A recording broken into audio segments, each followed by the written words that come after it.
mais sérieux. Hey, man, j'étais triste, j'étais pas bien. Mais on va voir, les gars, c'est le chaman de Blainville. J'ai la joie d'accueillir les louanges. Yeah! Le voilà, il est là. Et il est sur la place des Arts de Montréal avec la scène derrière pour les Ouais. Franco. Et le bonheur de jouer comme ça devant le public. Hein? Ouais. Vraiment, c'est cool. Ben là, à date, là, on va jouer demain. On joue tout à l'heure, là, quasiment dans une trentaine de minutes. Là. C'est plus un showcase devant comme des pros là, et tout. Mais sinon, ben, cette semaine, je suis allé chanter une chanson avec Ariane Moffat à son concert. Là. Je suis allé jouer pendant 3 minutes devant 20 000 personnes. Puis, Ouais. ben, je sais pas s'il y avait autant de gens, là, mais il y avait beaucoup de gens. On les a tous comptés. Hein. Oui, c'est Ils ça. étaient là, ouais. Moi, je me Faites dis, les la nuit, présences. c'est aussi une panthère. C'est une panthère, la nuit, en fait. C'est ça, hein?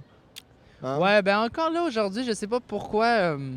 En fait, je l'ai volé, tout d'abord, cette phrase-là, d'un auteur qui s'appelle Sylvain Trudel. C'est un auteur québécois.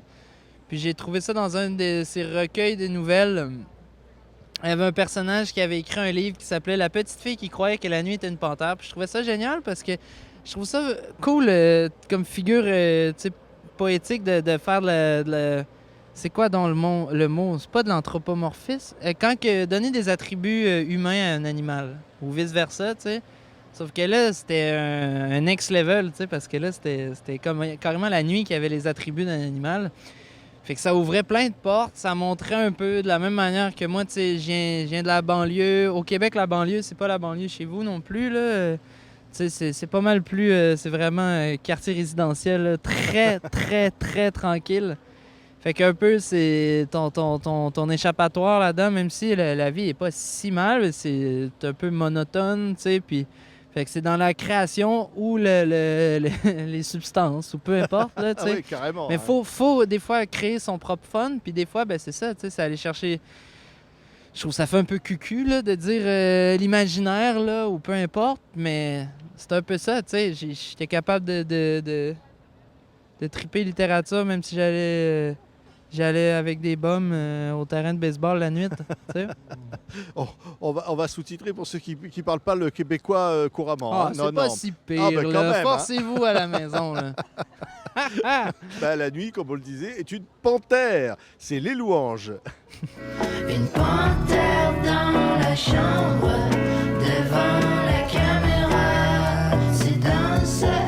Qu'est-ce que je ferais pas pour avoir la chance de gagner mon passeport entre tes jambes? Ben, alors, on vient de voir des images de ce clip-là. Hein. C'est... faut avoir Ouais, de ouais, l'imagination. Hein. C'est pas ma réalité, mais je trouvais que je trouvais que la relation... Tant qu'à faire une chanson sensuelle ou une chanson d'amour, mais pourquoi pas aller chercher un côté subversif, puis aller chercher une version de cette sempiternelle histoire, tu sais, qui est un peu inédite. Comment faire de quoi qui est super, qui s'écoute bien, qui est assez agréable, mais que finalement, quand tu réécoutes les paroles, t'es comme « Oh, OK, non, il y a un petit côté un peu weird, là. » Merci beaucoup, les louanges. Vous l'avez découvert. C'est formidable. Hein. Partout, même si se joue dans le dos, restons debout.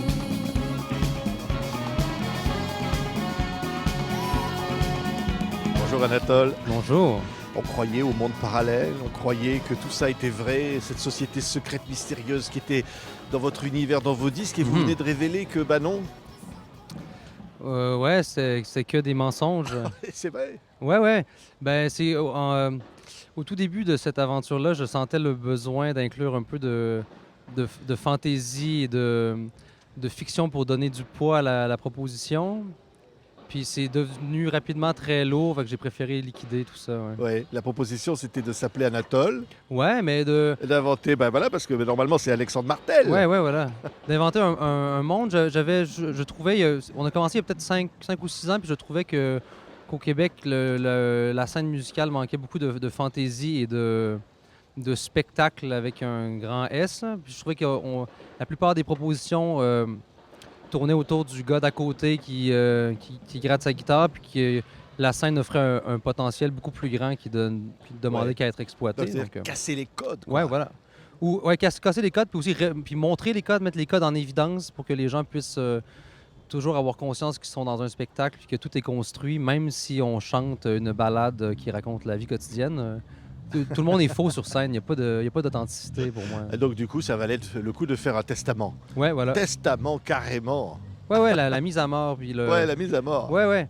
Puis c'est testament aussi au sens de témoignage. C'est comme le dernier album, ça se veut le témoignage d'une vie sur la route et sur scène. Ouais. Ouais, ah ben justement, ça s'appelle testament.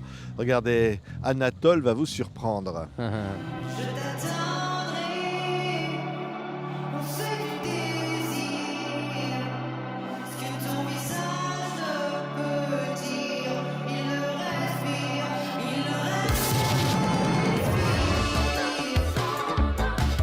Ah ben, c'est gonflé ça quand même, Anatole. Hein. Mettre en scène sa propre mort. Ouais. Ouais, dans un clip comme ça, testament. Ouais. Non, mais c'est quoi? Faut être fou pour faire ça. Peut-être, ouais. Ouais. Mais c'est comme une mise à mort symbolique, là. C'est toujours pour mieux renaître, hein, ces choses-là. Ouais. Ouais, c'était le but. Ouais, c'était le but, c'est de pouvoir se libérer d'une série d'attentes qu'on avait créées chez le public, puis que je me sentais de plus en plus prisonnier de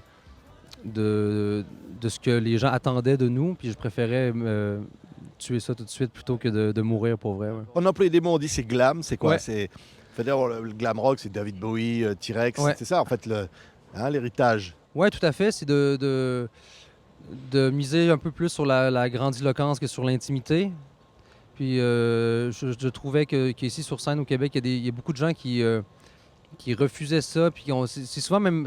Là, ça change de plus en plus, mais pendant un bout de temps, c'était même mal vu de tendre vers ça ou même de prétendre à ça. Au Québec, il y a un problème avec la prétention, j'ai l'impression. Là. Les gens ont souvent tendance à penser que les artistes qui veulent faire autre chose que d'illustrer le quotidien sont d'une prétention qui n'a pas sa place. Mais en fait, c'est juste au contraire, c'est juste de montrer la réalité sous un autre angle. Et donc de s'habiller différemment. Ouais, montrer l'étendue des possibles. ouais. Hein.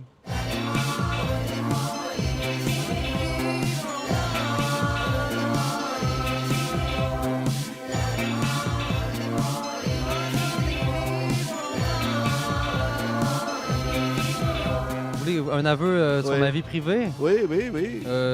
J'ai dormi avec une veilleuse jusqu'à mes 19 ans. J'étais terrifié par le noir. C'est vrai? Ouais, c'est vrai. Mais c'est réglé maintenant. C'est vrai. Ouais. Elle a éteint la veilleuse. Ouais. J'ai trouvé une lumière ailleurs. Merci Anatole. Merci.